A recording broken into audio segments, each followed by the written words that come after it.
Hello everyone, అందరికీ నమస్కారం అండి. ఈరోజు నేను గుమ్మడికాయ కూర ఏ విధంగా ఉండాలో చూపిస్తాను. ముందుగా గుమ్మడికాయని ఈ విధంగా ముక్కలు కట్ చేసి పెట్టుకొని ఉల్లిపాయలు, పచ్చిమిర్చి, అలాగే కొంచెం బెల్లం, వెల్లుల్లి, ఎండుమిర్చి, కరివేపాకు అన్ని రెడీగా పెట్టుకొని ఆయిల్ హీట్ చేసుకొని అందులో ఆవాలు, జీలకర్ర వేసేసుకొని వెల్లుల్లి కూడా వేసేసుకొని పక్కన పెట్టిన ఎండుమిర్చి, కరివేపాకు కూడా వేసేసుకొని ఒక వేగిన తర్వాత మనం కట్ చేసి పెట్టుకున్న ఉల్లిపాయ, పచ్చిమిరపకాయ ముక్కలు అందులో వేసేసుకోవాలి. ఇవి బాగా మగ్గించాలండి. మూత పెట్టుకొని మధ్య మధ్యలో కలుపుకుంటూ వేయించుకోవాలి. మీరు ఫస్ట్ టైం నా ఛానల్ చూసినట్లయితే ఖచ్చితంగా లైక్ చేసి సబ్స్క్రైబ్ చేయడం మర్చిపోకండి. ఉల్లిపాయ వేగిన తర్వాత పసుపు, కారం వేసుకోవాలి. కారం ఎక్కువగానే పడుతుందండి.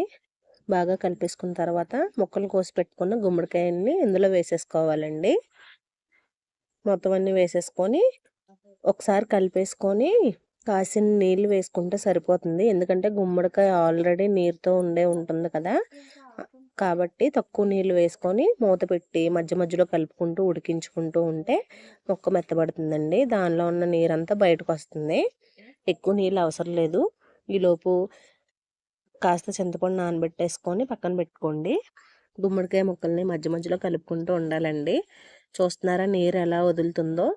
మూత పెట్టుకొని చాలా ఓపికగా వేయించుకోవాలండి, మరీ వదిలేయకూడదు. తర్వాత రుచి సరిపడగా ఉప్పు వేసుకొని ఒకసారి కలిపేసుకొని మూత పెట్టి ఉడికించుకోవాలి.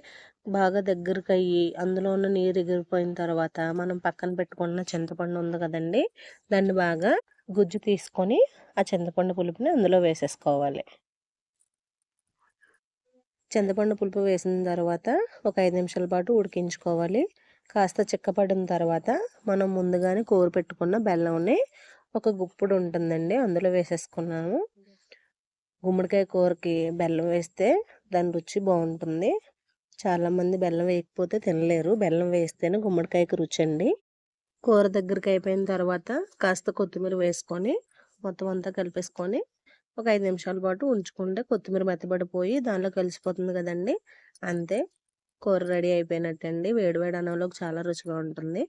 నాకైతే కూర చేయడం రాదు, మా పెద్దమ్మ చేస్తుంటే నేను వీడియో తీశాను. మీకు వీడియో నచ్చినట్లయితే ఖచ్చితంగా లైక్ చేసి సబ్స్క్రైబ్ చేయడం మర్చిపోవద్దు. Thank you so much for watching my video.